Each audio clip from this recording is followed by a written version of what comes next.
जय श्री श्याम, जय खाटू नरेश की। जय एकादशी 29 जनवरी को आ रही है और इस दिन आपकी मनोकामना अगर पूर्ण नहीं हो रही है तो आप अखंड जोत जलाकर अपनी मनोकामना को पूर्ण करें। बाबा श्याम की एकादशी के दिन अखंड जोत जलाएं और अपनी मनोकामना को लिखकर बोलकर बाबा को बताएं और अपनी मनोकामना को पूर्ण कर सकते हो। तो कैसे आपको अखंड जोत जलानी है, उसके नियम क्या है, वो सब मैं आपको इसमें बताऊंगी। लेकिन उससे पहले वीडियो आपको अच्छा लगे तो लाइक ज़रूर करना और कमेंट में जय श्री श्याम लिखकर अपने नाम की हाजिरी ज़रूर लगा देना। चलिए, तो जया एकादशी 29 जनवरी को है जया एकादशी। इस दिन आपको क्या करना है, सुबह जल्दी उठकर नहा धोकर आपको बाबा की पूजा करनी है अपने घर पर। लेकिन जब आप पूजा करो बाबा की, उससे पहले कुछ नियम है आपको, वो क्या करने हैं। घर के मंदिर को आपको गंगा जल से शुद्ध करना है और बाबा की मूर्ति जो आप पूजा करते हो, फोटो मूर्ति जो भी है, उसको भी गंगा जल से आप शुद्ध कर ले। मूर्ति है तो आप स्नान करा सकते हैं, नहीं तो आप गंगा जल से, फोटो है तो आप गंगा जल छिड़क के भी उसको शुद्ध कर सकते हो। उसके बाद आपको क्या करना है, गाय के घी का दीपक जलाना है। ध्यान रहे कि दीपक बड़ा होना चाहिए, क्योंकि अखंड जोत 24 घंटे तक बुझनी नहीं चाहिए। आप एकादशी को जलाते हो तो द्वादशी तक वो 24 घंटे तक आपकी अखंड ज्योत रहनी चाहिए।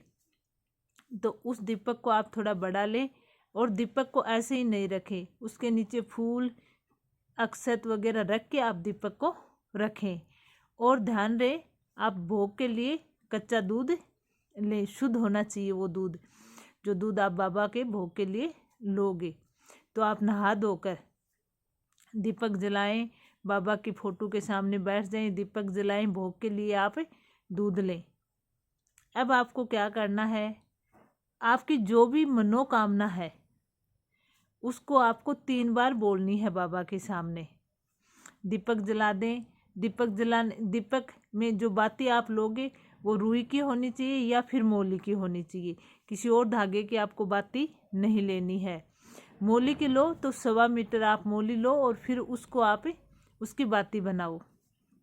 गाय के घी का दीपक जलाना है और बाबा के भोग के लिए आपको कच्चा दूध लेना है। अब आपको बाबा के सामने बैठना है, बैठ के बाबा का आपको ध्यान करना है और अपनी मनोकामना को 3 बार बोलनी है। और बाबा का मंत्र है ओम श्री श्याम देवाय नमः। इस मंत्र का आपको 108 बार जाप करना है। एकादशी के दिन सुबह बता रही हूँ, एकादशी के दिन सुबह आपको इस मंत्र का जाप करना है जब आप अखंड ज्योत जलाने का संकल्प लो।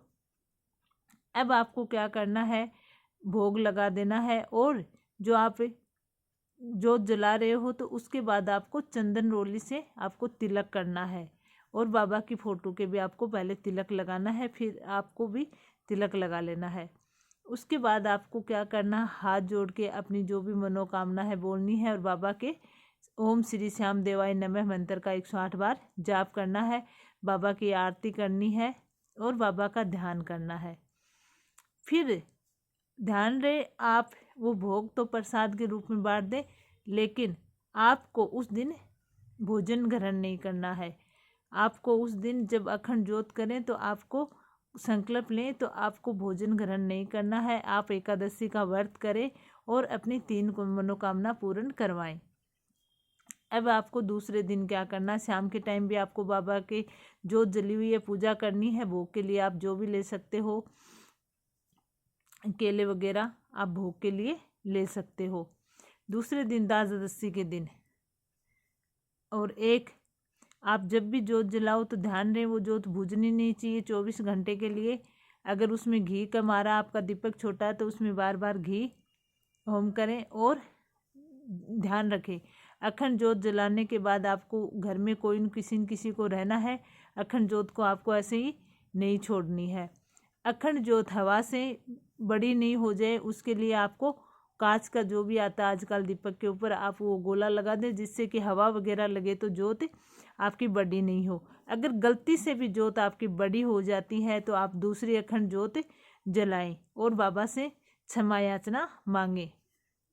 उसके बाद द्वादशी के दिन आपको क्या करना है, सुबह स्नान वगैरह करके साफ कपड़े पहन के आपको बाबा के मंत्र का जाप करना है 108 बार, और बाबा के खीर चूरमे का आपको भोग लगाना है। और आप भी अपने व्रत का पालन करें, खीर चूरमे के जो बाबा को भोग लगाया है उसी प्रसाद से आप अपने व्रत का पालन करें। तो इस तरीके से आपको अखंड ज्योत जलानी है। अखंड ज्योत बीच में बुझनी नहीं चाहिए, इस बात का ध्यान रखें। और ध्यान रहे कि अखंड ज्योत में आप जो भी मनोकामना लिख रहे हो बाबा को, वो 3 मनोकामना आप अपनी नहीं 3 बार उस मनोकामना को आप हर बार दोहराए। सुबह भी पूजा कर रहे हो तो दोहराए, शाम को भी कर रहे हो तो दोहराए, दूसरे दिन आप द्वादशी के दिन भी आप कर रहे हो तब भी उस मनोकामना को दोहराए। और अंत में बाबा से क्षमा याचना मांगे कि हे बाबा, मेरी कोई गलती हो गई हो अखंड ज्योत में या फिर आपके व्रत में, तो मुझे क्षमा करना और मेरी विनती को स्वीकार करना। बाबा तो हारे का सहारा हैं, सबकी सुनते हैं और सबकी मनोकामना पूर्ण करते हैं। तो कमेंट में जय श्री श्याम लिखकर अपने नाम की हाजिरी लगा देना। वीडियो को लाइक एंड शेयर कर देना, चैनल को सब्सक्राइब कर लेना। जय श्री श्याम, जय खाटू नरेश की। हारे का सहारा बाबा श्याम हमारा।